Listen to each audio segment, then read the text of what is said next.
Hello கோஸ்டீஸ், நான் உங்களோட Prabhakaran. Travel with கோஸ்ட்னு சொல்லிட்டு நம்ம ஒரு 2 வீடியோக்கு முன்னாடி போட்டிருந்தோங்க. சுவாதிங்கிற பொண்ணு ஜனனிங்கிற அவங்களோட ஃப்ரெண்டை கூப்பிட்டுக்கிட்டு சோட்டானிக்கரை பகவதி அம்மன் கோவிலுக்கு போனாங்க. போன இடத்துல அவங்களோட ஃப்ரெண்டு ஜனனியோட உடம்புக்குள்ள ஒரு ஆத்மா இருந்ததாகவும் அது கூட அவங்க ட்ராவல் பண்ணிட்டு எப்படி சென்னைக்கு வந்தாங்கங்கிறத பற்றின ஒரு சுவாரஸ்யமான ஸ்டோரியை நம்ம பார்த்துருந்தோங்க. இந்த ஸ்டோரியை பார்க்காதவங்களுக்கு நான் கீழே டிஸ்கிரிப்ஷனில் லிங்க் கொடுக்குறேன். இந்த ஸ்டோரியை முடிச்சுட்டு கூட நீங்கள் போய் பார்க்கலாங்க. ஏன்னா இன்னைக்கு நம்ம பார்க்க போகிறது அதோட பார்ட் 2 வெர்ஷன் கிடையாதுங்க. அந்த வீடியோக்கு கீழே நிறைய கமெண்ட்ஸ்லாம் நான் படித்தேங்க.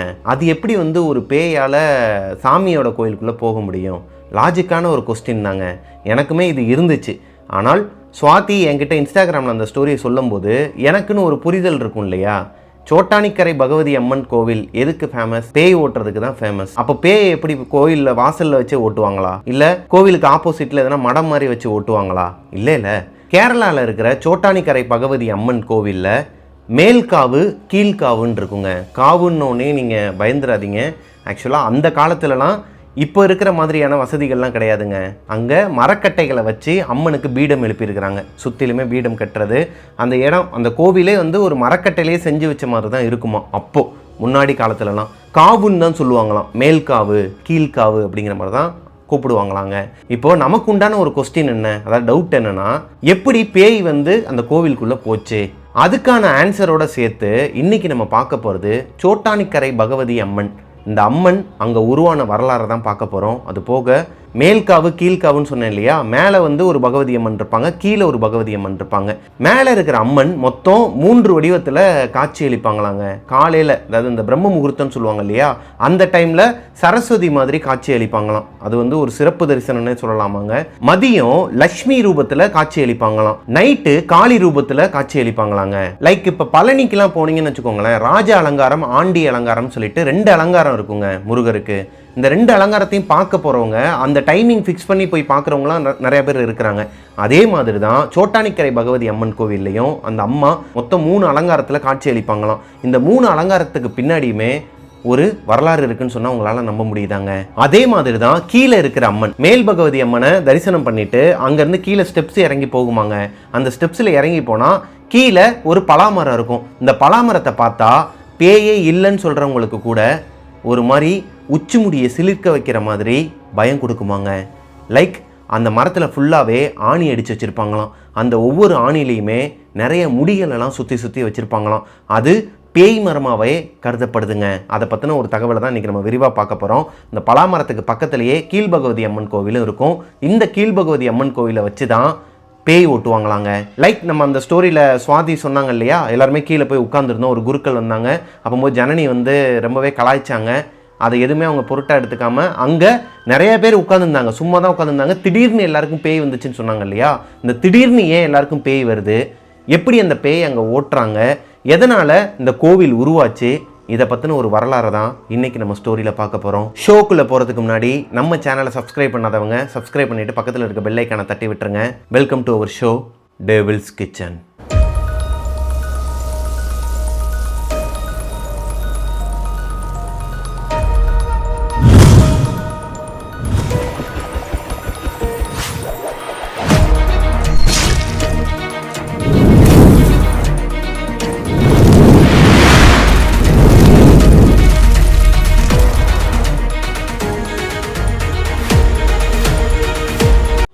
சின்ன வயசுலேருந்தே நம்ம எல்லாருக்குமே ஒரு பயம் இருக்குங்க. ஏன்னா பேயை பார்த்து பயந்து எல்லாருமே எங்கே போவாங்க? சாமிக்கிட்ட போவாங்க. கோவிலுக்குள்ளே போயிட்டா நம்மளை பேய் பிடிக்காது அப்படிங்கிற மாதிரி தான் சின்ன வயசுலேருந்து எனக்கும் தெரியுங்க. ஆனால் ஒரு கட்டத்துக்கு மேலே நான் 8th ஸ்டாண்டர்டோ 9th ஸ்டாண்டர்ட் படிச்சுட்டு இருக்கும்போது எங்கள் வீட்டில் இருக்கிறவங்களாம், எங்கள் அப்பாவாக இருக்கட்டும் இல்லை எங்கள் தாத்தாவாக இருக்கட்டும், அவங்களாம் ஐயப்பன் கோயிலுக்கு மாலை போயிட்டு வருவாங்க. அப்போ அந்த டைமில் எனக்கு மாலைலாம் போடலை. அவங்க சும்மா கூட கூட்டு போவாங்க. ஐயப்பன் மலைக்கு போயிட்டு ரிட்டன் வர வழியிலையோ இல்லை போகிறப்பையோ எனக்கு அது எப்போனுங்கிறது ஞாபகத்துக்கு இல்லைங்க. மேபி நீங்களும் உங்களோட சொந்தக்காரங்களோடையோ இல்லை உங்கள் அப்பா கூட போயிருக்கலாம். அப்படி இருக்கும் பட்சத்தில் இந்த கேரளாவுக்கு போயிட்டு ரிட்டன் வரும்போது மாசாணியம்மன் கோவில், அப்புறம் பழனி கோவில், இங்கே தமிழ்நாட்டில் எப்படி நம்ம மேண்டேட்டரியாக போயிட்டு வருவாங்களோ அதே மாதிரி சோட்டானிக்கரை பகவதி அம்மன் கோவிலுக்கும் ஐயப்பன் மாலை போயிட்டு வருவாங்கங்க. மலைக்கு போகும்போது இல்லைனா மலைக்கு போயிட்டு ரிட்டன் வரும்போது கட்டாயமாக போயிட்டு வருவாங்க. அப்படி ஒரு தடவை நான் அந்த சோட்டானிக்கரை பகவதி அம்மன் கோயிலுக்குள்ளே போயிருக்கிறேங்க. எனக்கு இந்த சோட்டானிக்கரை பகவதி அம்மன் கோயிலுக்குள்ளே போகும்போது எங்கள் அப்பாவும் தாத்தாவும் சொல்லி கூப்பிட்டு போனது, தம்பி நீ வந்து கையை பிடிச்சிக்கிட்டு கூடயே வரணும், கூட்டமாக இருக்கும், எங்கேயும் தொலைஞ்சு போயிடாதப்பா, இந்த கோவிலுக்குள்ளே நிறையா பேய்கள்லாம் இருக்கும் அப்படிங்கிற மாதிரிலாம் சொல்லி கூப்பிட்டு போவாங்க. எனக்கு அப்போ தான் ஒரு ஜர்க்கு கொடுத்துச்சு. என்னடா அது, ஒரு கோவிலுக்குள்ளே போகும்போது கூட்டமாக இருக்குது, கையை பிடிச்சிக்கோ தொலைஞ்சிடாதுன்னு சொன்னால் கூட ஓகே, கோவிலுக்குள்ளே பேய் இருக்குன்னு சொன்னால் என்ன அர்த்தம்? அப்போ கூட எனக்கு அந்த கோவிலை பற்றின ஒரு ஐடியாலஜி வரலங்க. ஏன்னா நாங்கள் போனது மேல் பகவதி அம்மனை மட்டும் கும்பிட்டுட்டு அப்படியே வந்துட்டோம். கீழ் பகவதி அம்மன் கிட்ட என்னைய எங்கள் அப்பாவோ தாத்தாவோ என் கூட வந்தவங்க யாருமே கூப்பிட்டு போகலைங்க. காலப்போக்கில் என்ன ஆகுதுன்னா, 10th ஸ்டாண்டர்ட் படிச்சுட்டு இருக்கும்போது நிறையா விஷயங்கள்லாம் நம்ம கேள்விப்படுவோம் இல்லையா? அப்படி எங்கள் வீட்டுக்கு பக்கத்தில் இருக்கிறவங்களாம் என்ன சொன்னாங்கன்னா, சோட்டானிக்கரை பகவதி அம்மன் கோவிலுக்கு போகிறோம், எதனால் போகிறீங்கன்னு சொன்னால் என் பிள்ளைக்கு பேய் ஓட்டுறதுக்கு போகிறோம் அப்படிம்பாங்க. அப்போ தாங்க எனக்கு ஒரு விஷயம் தெரிஞ்சிச்சு. கொஞ்ச நாளாகவே அந்த பிள்ளையோட ஆக்டிவிட்டிஸ் எதுவுமே சரி கிடையாது. என்னோடய வயசு பிள்ளை தான், அவங்களோட பேர் சொல்ல விரும்பலை, விருதுநகரில் எங்கள் வீட்டுக்கு பக்கத்து ஏரியா தான். இது தெரியாமல் நான் வேறு ஒரு தடவை போயிட்டு அந்த பிள்ளைகிட்ட பேசிட்டுலாம் இருந்திருக்கிறேன். இப்போ நினச்சா கூட எனக்கு ஒரு மாதிரி புல்லரிக்குதுங்க. ஏன்ப்பா மேலேயே பார்த்துக்கிட்டு இருக்கிற, எதனா பிரச்சனையா, அவங்க வீட்டில் அவங்க அப்பா அம்மா அடிச்சிட்டாங்களான்னு சொல்லிட்டு நான் கேட்கும்போது அந்த பிள்ளை என்னை பார்த்து ஒரு முறைச்சிச்சுங்க. அந்த மாதிரி எங்கள் அப்பா கூட என்னை முறைச்சது கிடையாதுன்னா பார்த்துக்கங்களேன். அதோடு அங்கேருந்து எந்திரிச்சு வந்தவன் தான். அதுக்கப்புறம் அந்த பிள்ளைகிட்ட பேச்சுவார்த்தை வச்சுக்கல. நம்ம நேரமாக என்னன்னு தெரிலங்க, அப்போயே சின்ன வயசுலேயே வந்துட்டு பேய் கூட வந்துட்டு நம்ம பேச்சுவார்த்தைலாம் நடத்துகிற மாதிரி ஆயிருக்குது பாருங்களேன். இப்போது அவங்க அம்மா வந்து எங்கள் அம்மா கிட்ட ஷேர் பண்ணும்போது தான் எனக்கு ஒரு விஷயம் தெரிஞ்சது, அந்த பொண்ணுக்கு பேய் பிடிச்சிருக்குது. அவங்க சோட்டானிக்கரை பகவதி அம்மன் கோயிலுக்கு கூட்டு போயிட்டு பேய் ஓட்டப்போறேன்னு சொன்னது எனக்கு இன்னும் ஷாக் ஆச்சுங்க. அப்போது நம்ம போயிட்டு வந்தது உண்மையாகவே பேய் கோயில் தான், அப்பாவோ தாத்தாவோ நம்மக்கிட்ட பொய் சொல்லலை அப்படிங்கிற மாதிரி ஒரு விஷயம் எனக்கு தெரிஞ்சிச்சுங்க. ஆனால் அந்த டைமில் அந்த கோவிலில் யார் இருப்பா, அந்த கோவிலோட வரலாறு என்ன, இது எதையுமே நான் தோண்டி எடுக்கலை. அதை பற்றின யோசனையே எனக்கு வரலங்க. டெவில்ஸ் கிச்சன் சொல்லிட்டு ஒரு ஷோ ஆரம்பிக்கும் போது, அதாவது நம்ம இந்த ஷோ ஆரம்பிக்கும் போது 1.5 வருஷம் இருக்கும்னு நினைக்கிறேங்க, 2 வருஷம் ஆக போகுது ஆல்மோஸ்ட் நம்ம ஆரம்பித்து. 1.5 வருஷத்துக்கு முன்னாடியே எனக்கு ஒரு தாட் இருந்துச்சு, நம்ம வந்து சோட்டானிக்கரை பகவதி அம்மன் கோவிலை பற்றி ஒரு முழு வரலாறையும் தெரிஞ்சுக்கிட்டு அதை வந்து மக்களுக்கும் ஷேர் பண்ணணும், நம்ம கோஷ்டிஸ் எல்லாருக்குமே ஷேர் பண்ணணும்னு சொல்லிட்டு எனக்குள்ள ஒரு விஷயம் இருந்துச்சு. இருந்தாலும் அது தள்ளி போய்கிட்டே இருந்துச்சுங்க. அதுக்கான நேரம் அமையலை. ஆனால் இப்போது அதுக்கான நேரம் அமைஞ்சிருக்குதுங்க. இந்த ஸ்வாதிங்கிற பொண்ணு எனக்கு இந்த ஸ்டோரி அனுப்புனதுக்கப்புறமா நீங்கள் கேட்ட எல்லா கொஸ்டின்ஸையும் அவங்களும் பார்த்துக்கிட்டு தான் இருந்தாங்க கமெண்ட்ஸில்.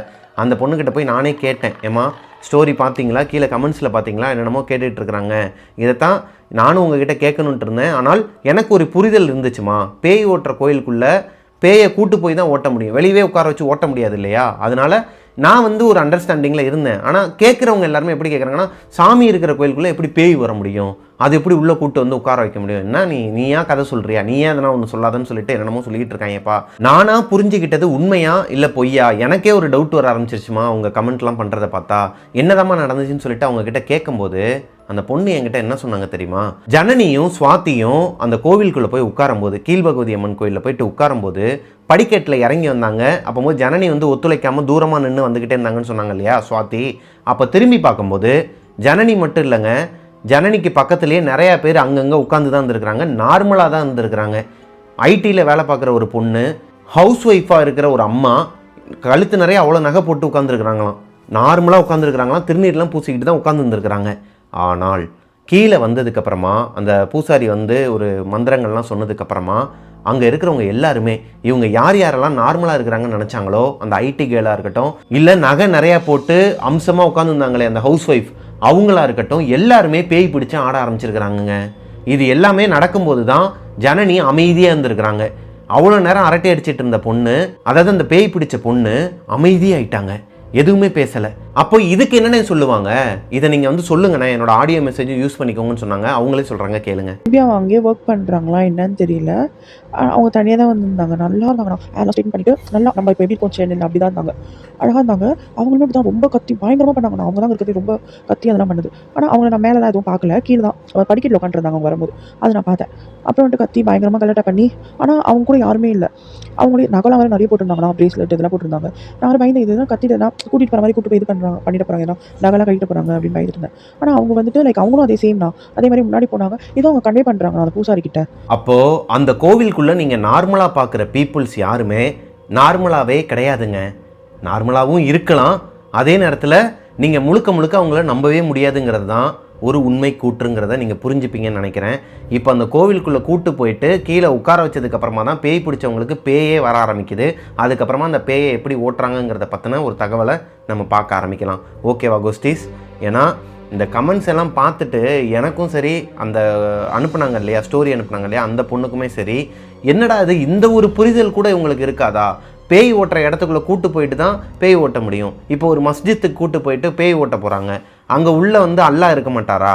அது வந்து அல்லாஹ் வாழ்கிற இடம் தானே. அவங்க வந்து ஃபுல் அண்ட் ஃபுல் குரான் வச்சு ஓதுறதா இருக்கட்டும், சூறா ஓதுறதா இருக்கட்டும், அப்படி இருக்கிற ஒரு இடத்துக்குள்ள பேயை கூட்டு போய் ஓட்டுறாங்கங்கிற பட்சத்தில் இந்த மாதிரி ஒரு கோவிலுக்குள்ள, அதாவது ஒரு சோட்டானிக்கரை பகவதி அம்மன் கோவில் மாதிரி பேய் ஓட்டுற இடங்கள்ல பேயை உள்ள கூட்டு போக முடியாதா? உள்ள கூட்டு போய் தானங்க ஓட்ட முடியும். இந்த ஒரு பேசிக் நாலேஜ் கூட இல்லாமல் நிறைய பேர் கமெண்ட் பண்ணியிருந்தாங்க. எல்லாரையுமே சொல்லலை, சிலர் வந்து தெரியாமல் கேட்டிருந்தா கூட ஒரு சிலர் வந்து ரொம்ப ஓவராக பேசியிருந்தாங்க.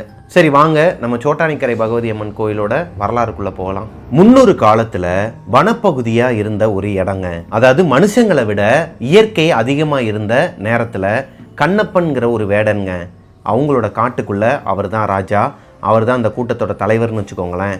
அவங்களோட கூட்டத்தில் எல்லாருக்குமே தேவையான மாமிசத்தை அவரும் அவரோட கூட்டாளிகளும் தான் போயிட்டு வேட்டையாடி கொண்டு வருவாங்களாம். கண்ணப்பனும் அவரோட கூட்டாளிகள், அதாவது அவரோட இனத்தார்கள் எல்லாருமே சேர்ந்து வழிபட்டது யாருன்னு பார்த்தீங்கன்னா வனபத்திரகாளி. வனபத்திரகாளிக்கு ஒரு சிலை எழுப்பி அவங்களோட வனத்துக்குள்ளே வச்சு அந்த அம்மனுக்கு உண்டான பூஜை எல்லாத்தையுமே இவங்க பண்ணுவாங்களாங்க. வாரத்தில் ஒரே ஒரு நாள் மட்டும், வெள்ளிக்கிழமை நைட்டு மட்டும் குருதி பூஜை செய்வாங்களாம். குருதி பூஜைனா உங்கள் எல்லாருக்குமே தெரிஞ்சிருக்கும், குருதிங்கிறது ரத்தங்க. ரத்த பூஜை பண்ணுவாங்களாம். அது மனுஷ ரத்தம் கிடையாதுங்க, ஒரு மாட்டோட ரத்தம். அதாவது ஒவ்வொரு வெள்ளிக்கிழமை நைட்டும் ஒரு பசுமாடை கூப்பிட்டு வந்து அந்த காளிக்கு நரபலி கொடுப்பாங்களாம். அந்த ரத்தத்தாலேயே அந்த காளியை அபிஷேகம் பண்ணுவாங்களாம். இதுக்கு பேர் குருதி பூஜைன்னு வச்சிருக்கிறாங்கங்க. அப்படி அந்த காளிக்கு அவங்க அந்த குருதி பூஜை பண்ணுறதுனாலையும் ஒரு பசுமாட்டை காவு கொடுக்கறதுனாலையும் அந்த காளி இவங்கள நல்லா பார்த்துப்பா அப்படிங்கிற ஒரு நம்பிக்கையில தான் அந்த மக்கள் எல்லாருமே இருந்திருக்கிறாங்க. இதுக்கு முக்கிய காரணம்னு பார்த்தீங்கன்னா கண்ணப்பன் தாங்க. கண்ணப்பனோட ஃபேமிலியில அவருக்கு வைஃப் கிடையாதுங்க, ஆனால் ஒரே ஒரு பொண்ணு இருக்கிறாங்க, அவங்க பேரு பவளம். பவளம்க்கு அவங்க அப்பா கண்ணப்பன் இந்த மாதிரி ஒரு மாட்டை கூட்டு போயிட்டு, அதாவது ஒரு பசுமாடை கூட்டு போயிட்டு காவு கொடுக்குற விஷயம்லாம் தெரியாதாங்க. அவங்களோட வாழ்க்கையை சந்தோஷமா வாழ்ந்துகிட்டு இருந்திருக்கிறாங்க. காலப்போக்கில் கண்ணப்பன் அந்த காளிக்கு எண்ணிக்கையில் அடங்காத, அதாவது எவ்வளவோ மாடுகளை வந்து பலி கொடுத்துருக்கிறாரு. இப்போ அவருக்கு பசுமாடு இல்லை, காவு கொடுக்கறதுக்கு பசுமாடு இல்லை. அப்பதான் கண்ணப்பன் வசிச்சிருக்கிற அந்த இடத்துல ஒரு கொட்டாய் மாதிரி இருக்குமா, அங்க ஒரு பசுமாடு இருந்திருக்குது, அது போக அதோட குட்டி இருந்திருக்குதுங்க. இப்போ ரெண்டு விதமா அந்த கதையை சொல்றாங்கங்க. ஆல்ரெடி நான் அந்த கதையை உங்ககிட்ட சொல்லியிருப்பேன்னு நினைக்கிறேன் ஒரு ஸ்டோரியில. இப்போ ரெண்டு விதமாக சொல்கிறாங்க அந்த ஸ்டோரியை. எப்படின்னா, ஒருத்தர் என்ன சொல்கிறாங்கன்னா, அந்த பசுமாடை கூட்டு போயிட்டு அவர் காவு கொடுக்க போகும்போது பவளம் வந்து தடுத்து நிறுத்தினதாகவும், ஒரு சிலர் என்ன சொல்றாங்கன்னா, எல்லாராலையும் நம்பப்படுற ஒரு கதை எதுனா, பசுமாடு கிடைக்காத காரணத்தினால கண்ணப்பன் பவளம் வளர்த்துட்டு இருக்கிற ஒரு கண்ணுக்குட்டியை, அதாவது அவங்க வீட்டை சேர்ந்த ஒரு கண்ணுக்குட்டியை எடுத்துட்டு போயிட்டு பலி கொடுக்கலாம்னு சொல்லி நினைக்கும் போது அப்பதான் பவளத்துக்கு அப்பா இப்படி ஒரு விஷயத்த பண்ணிட்டு இருக்கிறாருங்கிறது நாலேஜுக்கு வருது. ஸோ அவங்க கேள்வி கேட்குறாங்க, என்னப்பா இப்படி பண்ணுறீங்க? இப்போ இந்த கண்ணுக்குட்டியை எடுத்துகிட்டு போயிட்டு நீங்கள் காவு கொடுத்துட்டிங்கன்னா அவங்க அம்மா மாடும் என்னைய மாதிரி அனாதை ஆயிருமேப்பா. ஒருவேளை அம்மா மாடை கூட்டு போயிட்டு, அதாவது பசுமாடை கூட்டு போயிட்டு காவு கொடுத்துட்டீங்க அப்படின்னா இந்த கண்ணுக்குட்டி வந்து என்னைய மாதிரி அனாதை ஆயிருமேப்பா, அம்மா இல்லாமல் நான் எவ்வளோ கஷ்டப்படுறேன்னு சொல்லி கேட்கும்போது தான் கண்ணப்பனுக்கு ஒரு புரிதல் வருதுங்க. அப்போது இவ்வளோ நாளாக நம்ம பண்ணிட்டு இருந்தது ஒரு பாவ செயல்ங்கிறது அவருக்கு உரைக்க ஆரம்பிக்குது.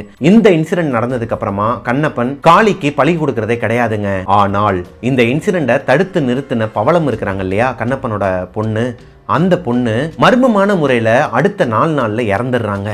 அவங்க எப்படி இறந்தாங்க, ஏன் இறந்தாங்கிறத இவங்களால கண்டுபிடிக்கவே முடியல. வீட்டில் தூங்கிட்டு இருந்த பொண்ணு இறந்து போயிட்டாங்க. கண்ணப்பன் அவரோட மகள் பவளம் இறந்த அந்த துயரத்துலேருந்து வெளியே வர முடியாமல் ரொம்பவே உடஞ்சி போய் வாழ்ந்துட்டு இருந்த தருணத்தில் ஒரு நாள் நைட்டு அவரோட வீட்டில் தூங்கிக்கிட்டு இருக்கும்போது லோகமாதா அவங்களோட கனவுல வந்து, இங்கே பாரு கண்ணப்பா, நீ கவலைப்படாத, உன்னோட பொண்ணு தடுத்து நிறுத்தின அந்த பசு வேற யாரும் இல்லை, சாக்ஷாத் லக்ஷ்மி தேவி தான் அப்படிங்கிற மாதிரி சொன்னதும் இவர் கனவுல இருந்து டக்குன்னு எந்திரிச்சிடுறாருங்க. கண்ணப்பன் எந்திரிச்சு வேமா ஓடி போயிட்டு அந்த மாட்டுக்கொட்டாயில போய் பார்க்கும்போது அந்த பசுமாடும் அதோட கண்ணுக்குட்டியும் 2 பேருமே ஒரு மாதிரி சிலையா மாதிரி இருந்திருக்கிறாங்க. இதை பார்த்ததுமே இவருக்கு ஒரு மாதிரி தூக்கி போட்டிருக்குது. இங்கே நடந்த விஷயங்கள் எல்லாத்தையுமே இவரோட கனவுல வந்து அந்த லோகமாதா சொன்னதையும், வெளியே வந்து பார்க்கும்போது சிலையானதையும் அந்த ஊர் ஜனங்கள் எல்லாருக்கிட்டையுமே, அதாவது அவங்களோட இனத்தவர்கள்கிட்ட ஷேர் பண்ணுறாரு. இப்போது இந்த பசு கண்ணுக்குட்டி இவங்க 2 பேருமே சிலையா மாறிட்டாங்க இல்லையா, அதை சுற்றிலுமே ஒரு பீடம் எழுப்பி அதை காவுன்னு சொல்லுவாங்க. லைக் அந்த மரக்கட்டையால் வச்சு ஒரு காவு எழுப்பி பசுவையும் கண்ணுக்குட்டியவும் லட்சுமி தேவியா வழிபட ஆரம்பிக்கிறாங்க அந்த இனத்தவர்கள். இப்போ காலப்போக்கில் அந்த இடம் ஃபுல்லாகவே ஒரு மாதிரி செடியாக முளைச்சி ஃபுல்லாகவே மெயின்டெனன்ஸ் இல்லாமல் அந்த இடம் மறைக்கப்படுதுங்க. ஃபுல்லாகவே காடாகவே மாறிடுது. அதை யாருமே போய் பார்க்கறதும் கிடையாது, அந்த அம்மனை போய் கும்பிட்றதும் கிடையாது. காலப்போக்கில் அந்த இடத்த இயற்கையை எடுத்துக்கிச்சாங்க. ஃபுல்லாகவே பசுமையான இந்த இலைகளாலையும் புற்களாலையும் அந்த இடமே மறைக்கப்பட்டுருது. பல 100 வருஷத்துக்கு அப்புறமா அந்த இடத்துல கிராமத்து பொண்ணு ஒருத்தவங்க புல் அறுத்துட்டு இருந்துருக்குறாங்க. புல் அறுத்துட்டு இருக்கும்போது ஒரு இடத்துல பர்டிகுலர் ஏரியாவில் மட்டும் ஃபுல்லாக ரத்தம் வந்து ஒரு மாதிரி பீச்சிக்கிட்டு அடிக்க ஆரம்பிச்சிருக்குதுங்க. அதை பார்த்து அந்த பொண்ணு பயந்துக்கிட்டு வேமா ஊருக்குள்ளே போய் சொல்கிறாங்க. அந்த ஊர் மக்கள் எல்லாருமே ஒரு நம்பூதிரியை கூட்டு வந்து பார்க்கும்போது அவர் என்ன சொல்கிறாருன்னா, இந்த இடத்துல அம்மன் இருக்கிறாங்க, இந்த அம்மனை தான் இதுக்கப்புறம் நம்ம வழிபடணும்னு சொல்லிட்டு அங்கே சுயம்பாவே ஒரு அம்மன் தோன்றுனதா சொல்லப்படுதுங்க. எடாற்று நம்பூதிரின்னு சொல்லுவாங்க. இப்போ வரைக்குமே சோட்டானிக்கரை பகவதி அம்மன் கோவிலுக்குள்ள அவங்களோட வம்சாவளியை சேர்ந்தவங்க தான் இப்போ வரைக்குமே அந்த அம்மனுக்கு பூஜை எல்லாம் பண்ணிட்டு இருக்கிறாங்களாங்க. பல 100 வருஷத்துக்கு அப்புறமா அந்த ரத்தம் வந்துச்சு, அங்க சுயம்பா ஒரு அம்மன் தோன்றுனாங்கன்னு சொன்னாங்க இல்லையா, அந்த அம்மனோட இடம் தான் இது. இதுக்கப்புறமா இந்த இடத்துல ஒரு கோவில் எழுப்பி இந்த அம்மாவை நம்ம வழிபட ஆரம்பிக்கணும்னு சொல்லிட்டு அந்த எட்டாற்று நம்பூதிரி சொன்னதுக்கு அப்புறமா அந்த ஊர் மக்கள் எல்லாருமே சேர்ந்து இந்த சோட்டானிக்கரை பகவதி அம்மனுக்குன்னு சொல்லிட்டு ஒரு கோவில் எழுப்பியிருக்கிறாங்க. லைக் ஒரு காவு வச்சு அந்த அம்மாவை வழிபட ஆரம்பிக்கிறாங்க. காலப்போக்கில் சோட்டானிக்கரை பகவதி அம்மன் கோவில் கொஞ்சம் கொஞ்சமா பெருசாக ஆரம்பிக்குதுங்க. இதுதான் சோட்டானிக்கரை பகவதி அம்மன் தோன்றின ஒரு வரலாறுங்க. இதே மாதிரி இன்னொரு தரப்பினர் என்ன சொல்றாங்கன்னா, அந்த காலத்துல அதாவது 100 வருடங்களுக்கு முன்னாடி 30 முக்கோடி தேவர்களுக்கு இந்த அம்மன் அங்க ஜோதி ரூபத்துல காட்சி அளிச்சதாகவும் அவங்க எல்லாருமே இந்த அம்மனை வழிபட்டு போனதாகவும் சொல்லப்படுறாங்க. சோட்டானிக்கரை பகவதி அம்மன் கோவில்ல மேல இருக்கிற அந்த மேல்காவுன்னு சொல்றாங்க இல்லையா, அந்த அம்மனுக்கு நான் சொன்ன மாதிரி பிரம்ம முகூர்த்தத்தில் அவங்க சரஸ்வதி ரூபத்திலையும், மதிய நேரத்தில் லட்சுமி ரூபத்திலையும், நைட்டு நேரத்தில் ஆக்ரோஷமான ஒரு துர்க்கையம்மனோட கோலத்திலையும் காட்சி அளிச்சுட்டு அவங்களோட பீடத்தை மூடுற அந்த நேரத்தில் 8 மணிக்கு ஒரு பூஜை நடக்குமாங்க. 8 மணிக்கு அந்த பூஜை முடிஞ்சதுக்கு அப்புறமா முக்கியமான குருக்கள் ஒருத்தர் இருப்பார் இல்லையா, அந்த கோவில்லையே அவர் தான் சீனியர் குருக்கள்னு வச்சுக்கோங்களேன். அவர் மேலே இருக்கிற அந்த மேல் பகவதி அம்மன் கோவிலை லாக் பண்ணிட்டு கீழே இறங்கி வருவாராங்க. அப்படி அவர் கீழே வரும்போது பேய் ஓட்டக்கூடியவங்க, இந்த சுயநினைவை இழந்து ஒரு மாதிரி ரொம்பவே தவிச்சுக்கிட்டு இருப்பாங்க இல்லையா, அந்த மாதிரியான ஆட்கள் எல்லாரையுமே கீழே அவங்கவுங்க ஃபேமிலி உட்கார வச்சிருப்பாங்க கீழ் பகவதி அம்மன் கோயிலுக்கு வெளியே. இப்போ அந்த நம்பூதிரி கீழே வந்ததுக்கு அப்புறமா அந்த அம்மனுக்கு ஒரு குருதி பூஜை பண்ணுவாராங்க. குருதி பூஜைன்னு உடனேயுமே நமக்கெல்லாம் ஒரு மாதிரி உள்ளங்கையெல்லாம் நடுக்கம் கொடுக்கும். ஏன்னா ஒருவேளை அந்த பேய் பிடிச்சவங்களோட ரத்தத்தில் தான் அவங்க அந்த பூஜையை செய்வாங்களோங்கிற மாதிரிலாம் ஒரு பயம் வருங்க. ஆனால் அது கிடையாது. அங்கே 12 பாத்திரங்களில் எலுமிச்சம்பழம், உப்பு, குங்குமம், சுண்ணாம்புன்னு சொல்லிட்டு நிறைய கரைசல்லாம் கொண்டு வருவாங்களாங்க. லைக் நம்ம ஊர்லலாம் வந்துட்டு இந்த ஆரத்தி எடுக்கிறதுக்காக சுண்ணாம்பு, குங்குமம், அப்புறம் தண்ணி, இந்த கரைசலெல்லாம் கரைச்சி கொண்டு வருவாங்க இல்லையா, அந்த மாதிரி கரைச்சி அதில் தான் குருதி பூஜை பண்ணுவாங்களாம் கீழ்பகவதி அம்மனுக்கு. பத்திரகாளி ரூபத்தில் தான் கீழ்பகவதி அம்மன் இருப்பாங்களாங்க. அதாவது மேல் பகவதி அம்மன் வந்து மொத்தம் 3 வடிவத்தில் காட்சி அளிப்பாங்கன்னு சொன்னாங்க இல்லையா, அந்த மாதிரி இல்லாமல் கீழ்பகவதி அம்மன் முழுக்க அந்த பத்திரகாளியோட அவதாரத்தில் தான் இருப்பாங்களாங்க. இப்போ நம்பூதிரி கீழ்பகவதி அம்மன் கோயிலுக்கு வந்ததுக்கு அப்புறமா எல்லாருமே அமைதியாக உட்காந்துருக்காங்க இல்லையா, உள்ளே போயிட்டு அந்த சாமியோட பீடத்துக்குள்ளே போயிட்டு அவர் அந்த டோரை லாக் பண்ணுவாராங்க. அவர் அந்த டோரை லாக் பண்ணும்போது சத்தமாக தான் லாக் பண்ணுவாராம். அதில் இருக்கிற மணிகள் எல்லாமே பயங்கரமாக அந்த சத்தம் வந்து பயங்கரமாக கேட்குமா. இந்த சத்தம் கேட்ட அடுத்த செகண்டே அமைதியாக உட்கார்ந்து இருந்ததில் யார் யார் பேய்ங்கிறது நமக்கு தெரிஞ்சிருமாங்க. ஏன்னா எல்லாருமே எந்திரிச்சு தலைமுடியை விரிச்சு போட்டு ஆடுறதா இருக்கட்டும், கீழே உருண்டு பரண்டு ஒரு மாதிரி கத்துறதா இருக்கட்டும், தலைகீழ நடக்கிறதா இருக்கட்டும், நகத்தை வச்சு பரண்டிக்கிறதா இருக்கட்டும். இப்போ ஒரு சுடுகாட்டுக்குள்ளே நைட்டு 12 மணிக்கு மேலே பேய்ங்கெல்லாம் எந்திரிச்சு நடனம் ஆடிக்கிட்டு இருக்கோம், அதாவது டான்ஸ் ஆடிக்கிட்டு இருக்கோம், அந்த சைடு போகக்கூடாது, பேய்ங்க எல்லாருமே நம்மளை அடிச்சிடும் அப்படிங்கிற மாதிரிலாம் சின்ன வயசில் நமக்கு சொல்லியிருப்பாங்க. இதை நீங்கள் உண்மையாகவே பார்க்கலாமாங்க இந்த கோவிலுக்கு போனீங்கன்னா. ஒவ்வொரு நைட்டும் இந்த அம்மனுக்கு இந்த குருதி பூஜை பண்ணுவாங்களாம். நமக்கு கதையை சொன்ன சுவாதியுமே வெள்ளிக்கிழமை நைட்டு தான் போயிருக்கிறாங்க அந்த கோவிலுக்கு. அப்படி இருக்கும் பட்சத்தில் அங்கே ஃபுல்லாகவே எல்லாருமே எந்திரிச்சு ஒரு மாதிரி பேய் பிடிச்சி பயங்கரமாக பண்ணுவாங்களாங்க.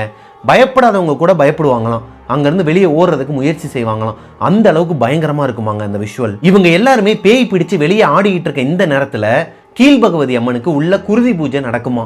அந்த அம்மனுக்கு அந்த குருதியால் பூஜை பண்ணிட்டு இருப்பாராம் பூசாரி. இப்போ அந்த பூஜை முடிஞ்சதுக்கு அப்புறமா அந்த டோரை சத்தமாக ஓப்பன் பண்ணுவாராங்க.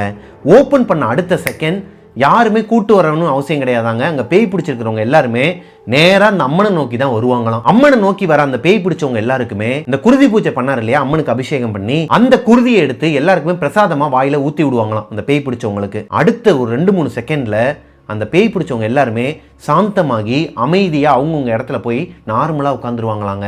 இது எப்படிங்க சாத்தியமாகும்? அவங்களோட உடம்புல இருந்து எப்படி பேய் போச்சுங்கிறத நம்ம எப்படி கண்டுபிடிக்கிறதுன்னு சொல்லி கேட்டிங்கன்னா, அமைதியாக உட்காந்துருக்கிறவங்க எல்லாருக்குமே, இந்த பேய் பிடிச்ச ஆனவங்க எல்லார் கையிலையுமே ஒரு ஆணியை கொடுப்பாராங்க அந்த குருக்கள்.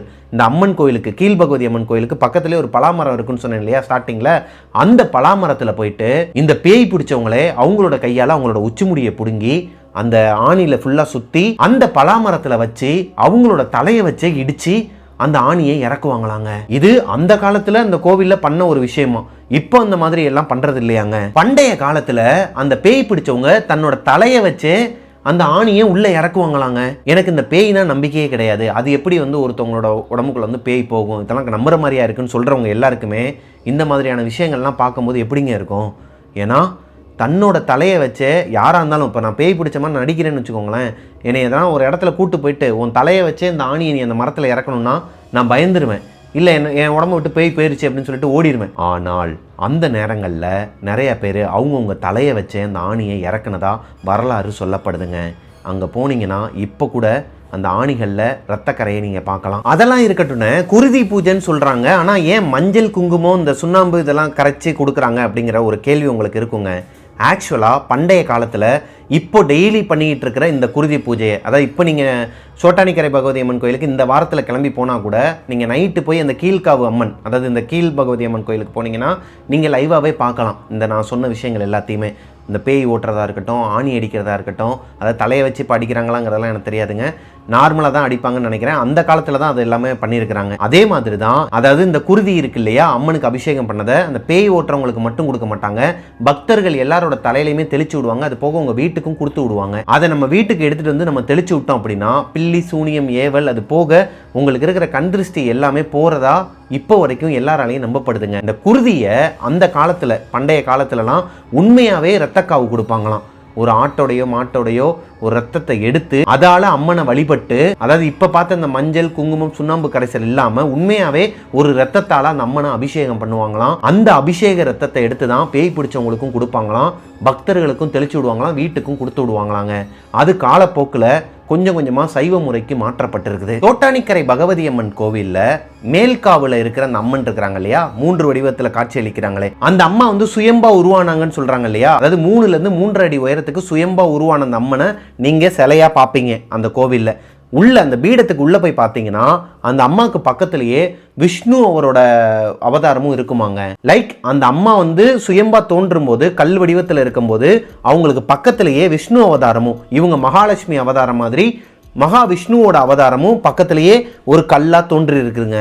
இப்போ வரைக்கும் மகாவிஷ்ணுவோட அந்த அம்சம், அதாவது பக்கத்திலேயே சுயம்பா தோன்றின அந்த உருவத்தையும் மேல்காவு அம்மனோட பீடத்துல நீங்க பார்க்கலாமாங்க. உங்க எல்லாருக்குமே தெரிஞ்ச ஃபேமஸான ஒரு சாங் ஒன்று இருக்குங்க. லைக் அந்த கோவில்லையே கூட நீங்க கேட்டிருக்கலாம், அம்மே நாராயணா விஷ்ணு நாராயணான்னு சொல்லிட்டு ஒரு சாங் இருக்குங்க. அந்த பாட்டுக்கு பின்னாடி இருக்கிற வரலாறா இதைத்தான் சொல்றாங்கங்க. எட்டாத்து வீட்டு நம்பூதிரின்னு சொல்லிட்டு அவங்க தான் இங்க சாமிகளுக்கெல்லாம் பூஜை பண்ணுவாங்கன்னு சொன்னேன் இல்லையா நடுவுல, அவர் தான் இந்த சோட்டானிக்கரை பகவதி அம்மன் கோவில்ல, அதாவது இந்த இடத்துல இங்கெங்க அம்மன் இருக்கிறாங்க. லைக் நம்ம ஸ்டார்டிங்ல பார்த்த மாதிரி பசுவும் கண்ணுக்குட்டியும் கண்ணப்பனோட வீட்டுக்கு வெளியே சிலையா மாறி இருந்தாங்க இல்லையா, அது லட்சுமியோட அம்சம்.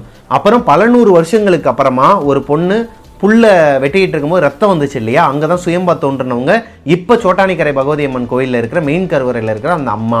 அவங்களுக்கு பக்கத்திலேயே சுயம்பா தோன்றின அந்த விஷ்ணு அவதாரம். இது எல்லாமே அந்த கோயில் வளாகம் இருக்கிற, இப்போ அந்த கோயில் வளாகம் இருக்கிற அந்த ஒரே இடத்துல தான் நடந்திருக்குது.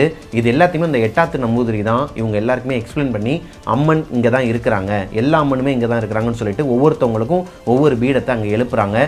இப்போ நீங்கள் போனீங்கன்னா கூட நான் சொன்ன எல்லாத்தையுமே நீங்கள் அங்கே போய் பார்க்கலாங்க. இந்த பசுவும் கன்றும் இருக்கிற ஒரு பீடமும் அங்கே இருக்குது. அது போக இந்த அம்மனும் விஷ்ணுவும் இருக்கிற மெயினான அந்த பீடத்தையும் நீங்கள் பார்க்கலாம். கீழ்பகவதி அம்மன் சொல்லப்படுற அந்த காளியோட ரூபத்தையும் நீங்கள் போய் பார்க்கலாங்க. இந்த எட்டாத்து நம்பூதிரி இருக்கிறார் இல்லையா, அவர் பவளம் கண்ணப்பன் அவங்க வாழ்ந்த அந்த காலகட்டத்தில் பசு கண்ணுக்குட்டி இவங்க 2 பேரையும் சிலையா வச்சு வழிபட்டாங்க இல்லையா, காலப்போக்கில் அந்த இடமே அழிஞ்சிருச்சுன்னு சொன்னாங்க இல்லையா, அங்கே அந்த பசுவோட சிலையை, அதாவது அந்த பசுவும் கண்ணுக்குட்டியும் இருக்கிற சிலையை அவர் தான் தோண்டி எடுத்திருக்கிறாருங்க ஊர் மக்களை வச்சு. அந்த இடத்த இப்போ வரைக்கும் நீங்கள் அந்த கோவிலில் பார்க்கலாமா. அதை பவளமல்லி தோட்டம் சொல்லிட்டு சொல்லுவாங்களாம். அந்த பீடத்துக்கு பக்கத்திலேயே ஒரு பெரிய மரமும் இருக்குமாங்க. மேல் பகவதி அம்மன் சொல்லிட்டு அழைக்கப்படுற அவங்களோட சன்னதியில், அவங்களோட பீடம்குள்ள உள்ள வச்சிருக்கிற அந்த சிலையானது சுயம்பா தோன்றுனதுன்னு சொன்னாங்க இல்லையா, அந்த சிலையுமே தோண்டி எடுத்துட்டு மெயின் கருவறையில் வச்சது அந்த எட்டாத்து நம்பூதிரி அவங்களோட வம்சத்தை சேர்ந்தவங்க தான். இப்போ வரைக்குமே அந்த சிலையை அவங்க கீழே பதிச்சு வைக்கலையாம், மேலே அப்படியே தான் வச்சிருக்கிறாங்க. ஒரு மணல் மேடு மாதிரி ஒரு அமைப்பை உண்டாக்கி அதுக்கு மேலே தான் அந்த கல்லை நிற்க வச்சிருக்கிறாங்களாம். இப்போ வரைக்கும் அவங்க பண்ணுற அபிஷேகம் எல்லாமே, இந்த அபிஷேக நீர் எல்லாமே அந்த மணலால் உறிஞ்சப்பட்டு வேற ஒரு இடத்துக்கு போய் சேருதாங்க. அது எந்த இடம்னு பார்த்தீங்கன்னா, மேல் பகவதி அம்மன் கோயிலேருந்து கீழே இறங்கி வரும்போது கீழ் பகவதி அம்மன் கோயிலுக்கு பக்கத்திலேயே ஒரு குளம் இருக்குமா. இந்த குளத்துக்கு பேர் குருதி குளம் சொல்கிறாங்களாம். அது என்னங்க குருதி குளம்? ஒருவேளை ரத்தத்தெல்லாம் அந்த காலத்தில் ரத்த அபிஷேகம் பண்ணும்போது இது எல்லாமே அந்த குளத்துல தான் வந்து சேருமான்னு கேட்டிங்கன்னா ஆமாங்க, அந்த குளம் ஃபுல்லாகவே ரத்தமாக தான் இருக்குமாங்க பண்டைய காலத்தில். ஆனால் இப்போ அப்படி கிடையாதுங்க, அதுக்கு ஒரு வரலாறு இருக்குது. அதை பற்றி தான் நம்ம இப்போ பார்க்க போகிறோம். மேல் பகவதி அம்மன் தோன்றுனதுக்கு வரலாறு இருக்குது, அது சம்மந்தப்பட்ட விஷயங்கள் எல்லாத்தையுமே நம்ம பார்த்துட்டோம். கீழ் பகவதி அம்மனுக்கு என்ன வரலாறு, இந்த குளத்துக்கும் கீழ் பகவதி அம்மனுக்கும் என்ன சம்பந்தம்னு சொல்லி கேட்டிங்கன்னா, இந்த ரெண்டுத்துக்குமே சம்பந்தம் இருக்குதுங்க. என்னன்னா, இந்த பகவதி அம்மன் கோவிலை உருவாக்குனதுக்கு அப்புறமா மேல் பகவதி அம்மன் கோயில் மட்டும்தான் இருந்திருக்குது. கீழ் பகவதி அம்மன் கோயில் இல்லாத காலகட்டத்தில் குப்தன் நம்பூதிரின்னு சொல்லிட்டு ஒருத்தவர் அவரோட ஃப்ரெண்டை பார்க்கறதுக்கு அன்டைமில் நைட்டு ஒரு 10லேருந்து 11:30 மணிக்குள்ள அவரோட ஃப்ரெண்டை பார்க்கறதுக்காக அவர்கிட்ட ஒரு முக்கியமான விஷயத்தை கொடுக்கறதுக்காக, அதாவது ஒரு ஓலைச்சுவடியை எடுத்துகிட்டு போயிருக்கிறாருங்க. ஓலைச்சுவடியை எடுத்துகிட்டு போயிட்டு அவர்கிட்ட கொடுத்து அந்த கோவிலில் வைக்கிறதுக்கு உண்டான வேலைகளை பார்க்கறதுக்காக போயிருக்கிறாரு. அப்படி போகும் நேரத்தில் அந்த காலத்துலலாம் சும்மாவே இந்த விளக்கு எதுவுமே இருக்காதுங்க, ஒரு மாதிரி இருண்ட பகுதியாக தான் இருக்கும். கையில் ஒரு விளக்கை மட்டும் வச்சுட்டு அந்த வெளிச்சத்தில் தான் எல்லாருமே பயணம் செய்யணும். அந்த மாதிரி காலகட்டத்தில் குப்தன் நம்பூதிரி கையில் ஓலைச்சுவடிகளை எடுத்துக்கிட்டு ஒரே ஒரு விளக்கை மட்டும் கையில் வச்சுக்கிட்டு அந்த வெளிச்சத்தில் அவரோட ஃப்ரெண்டு வீட்டுக்கு போயிட்டு இருக்கிறாருங்க. அவரோட ஃப்ரெண்டு வீட்டுக்கு போகும்போது அந்த போகும் வழியே இந்த பகவதி அம்மன் கோயிலை தாண்டி தான் போகணுமா. இந்த பகவதி அம்மன் கோவில் இப்போ வேணால் நிறைய சுற்றி ஒரு சிட்டி மாதிரியான ஒரு அமைப்பில் இருக்கலாங்க, ஆனால் அந்த காலகட்டத்தில் ஃபுல்லாகவே காடு மாதிரியான ஒரு அமைப்பில் தான் இருக்குமா. சோட்டானிக்கரை பகவதி அம்மன் கோவிலை தாண்டி போகும்போது அவருக்கு பின்னாடி ஒரு கொலுசு சத்தம் கேட்குதுங்க, பயங்கரமாக கேட்குது. இப்போ குப்தன் நம்பூதிரிக்கு ஒரு பயம் வருது. என்னடா அது, யாருமே இல்லை, அந்த பாதையை கடந்து தான் வந்தோம், இப்போ பின்னாடி யாரோ ஒருத்தவங்க நடந்து வர மாதிரி இருக்கேன்னு சொல்லிட்டு மெதுவாக திரும்பி பார்க்குறாரு. சைடில் பார்த்தா ஒரு அழகான பொண்ணாங்க, செம்ம அழகாக இருக்குதாங்க. அந்த பொண்ணை பார்த்தாலே எல்லாருக்குமே பிடிக்குமா, அந்த அளவுக்கு அழகாக இருக்குதான். அந்த பொண்ணு இவருக்கு பின்னாடியே நடந்து வந்துக்கிட்டு இருக்கிறாங்க. இவருக்கு ஒரு மாதிரி சங்கட்டமாகுது, என்னடா அது இவ்வளோ அழகான பொண்ணு நைட் நேரத்தில் தனியாக அதுவும் நம்ம பின்னாடி வந்துக்கிட்டு இருக்குதுன்னு சொல்லிட்டு இவருக்குள்ள ஒரு பயமும் இருக்குது. அதே நேரத்தில் இவர் ஒரு ஆண்கிறனால, அதுவும் அழகாக இருக்கிற பொண்ணுங்கிறனால இவர் லைட்டாக இவருக்குள்ள ஒரு மாதிரி ஆகுதுங்க. என்னடா அது, இந்த பொண்ணு வேற பின்னாடியே வந்துகிட்டு இருக்கு, சரி நம்ம ஃப்ரெண்டு வீட்டுக்கு போயிட்டு ரிட்டன் வரும்போது இந்த பொண்ணு இருந்துச்சுன்னா அந்த பொண்ணுக்கிட்ட பேச்சு கொடுக்கலாம்னு சொல்லிட்டு நேராக அவரோட ஃப்ரெண்டு வீட்டுக்கு நடந்து போயிடுறாருங்க. அவரோட ஃப்ரெண்டு வீட்டுக்கு போகிற வரைக்குமே, அவரோட வாசல் வரைக்குமே இந்த பொண்ணு ஃபாலோ பண்ணிட்டு தான் வந்திருக்குது. அதுக்கப்புறமா அந்த பொண்ணை அவர் பார்க்கல. குப்தன் நம்பூதிரி அவரோட ஃப்ரெண்டு வீட்டுக்குள்ளே போனதுக்கப்புறமா அவர்கிட்ட அந்த ஓலைச்சுவடியை கொடுத்துட்டு நடந்த விஷயத்த சொல்கிறாரு. நான் அம்மன் கோயிலை தாண்டி வந்துட்டு இருக்கும்போது இந்த மாதிரி ஒரு இதை பார்த்தேன், ஒரு பொண்ணு அழகான பொண்ணு என்னையவே ஃபாலோ பண்ணி வருது அப்படிங்கிற மாதிரி சொல்லும்போது சிரிச்சுக்கிட்டே சொல்கிறாரு. இப்போது அவரோட ஃப்ரெண்டு என்ன சொல்கிறாருன்னா, அப்படியெல்லாம் ஏமாந்துடாத, நீ பார்த்தது ஒரு யட்சிங்கிறது ஒரு பேய். இந்த பேய் உன்னை வந்து ஃபாலோ பண்ணிட்டு வந்திருக்குது. லைக் நம்ம மோகினி அந்த மாதிரிலாம் சொல்கிறோம் இல்லையா, அந்த மாதிரி ஒரு பேய் தான் உன்னை ஃபாலோ பண்ணிட்டு வந்திருக்குது. ரிட்டன் போகும்போது உனக்காக கண்டிப்பாக அது வெயிட் பண்ணும், தயவு செஞ்சு கொஞ்சம் பார்த்து சூதானமாக போ, இல்லைன்னா அது உன்னை கொன்றுன்னு சொல்லிட்டு பயன்படுத்தும் போது குப்தன் அந்த வீட்டை விட்டு வெளியே வரதுக்கே பயப்படுறாரு. இப்போது குப்தனோட ஃப்ரெண்டு என்ன பண்ணுறாருன்னா, இந்த சோட்டானிக்கரை பகவதி அம்மன் கோவிலில் அபிஷேகத்துக்கு வச்சுருந்த நெய், ஆல்ரெடி அபிஷேகம் பண்ண ஒரு நெய்யை எடுத்து ஒரு குண்டத்தில் ஊற்றி இவர் கையில் கொடுக்குறாரு, இதை மறைச்சிக்கோ. அது போக அம்மனோட சில பொருட்களும் கையில் கொடுத்து விட்றாருங்க. இப்போ குப்தன் நம்பூதிரிக்கு ஒரு நம்பிக்கை வருது, பயம் போயிடுது. இப்போ குப்தன் அவரோட ஃப்ரெண்டு வீட்டிலேருந்து வெளியே வரும்போது அந்த மோகினியை காணுமாங்க. ஆனால் குறிப்பிட்ட தூரத்துக்கு அப்புறமா இருட்டுக்குள்ள அந்த மோகினி இப்போ ஒரு அழகான பெண் வடிவத்தில் இல்லாமல் மோகினியாவே மாறி குப்தன் நம்பூதிரியை துரத்த ஆரம்பிச்சிருக்குதுங்க. குப்தன் நம்பூதிரி வேமா ஓடி வரும்போது அவர் ஃப்ரெண்டு சொன்ன விஷயம் ஞாபகத்துக்கு வருது. அப்படி இந்த விஷயத்தை மீறியும் அந்த மோகினி உன்னை தாக்க வந்தா, போகிற வழியில தான் சோட்டானிக்கரை பகவதி அம்மன் கோவில் இருக்குது, அந்த கோவிலுக்குள்ளே எப்படியாச்சும் போயிரு, அம்மா வந்து உன்னை காப்பாற்றிடுவா அப்படிங்கிற மாதிரி சொல்லியிருக்கிறாரு. இவருக்கு ஒரு 100 மீட்டர் டிஸ்டன்ஸில் தான் பகவதி அம்மன் கோயில் இருக்குது. இப்போ குப்தன் நம்பூதிரி அவரால் முடிஞ்ச அளவுக்கு வேகமாக ஓடுறாரு. ஆனால் அவரோட காலை பிடிச்சி அந்த மோகினி இழுக்குதுங்க. ஒரு வழியாக குப்தன் நம்பூதிரி அந்த கோவிலுக்குள்ளே போயிடுறாரு. அவரோட உடம்பு கோவிலுக்குள்ளே போயிடுது, கால் மட்டும் வெளியே மாட்டிக்குதுங்க. லைக் அந்த காலை மட்டும் இந்த மோகினி வெளியே இருந்து பிடிச்சி இழுத்துக்கிட்டு இருக்குது.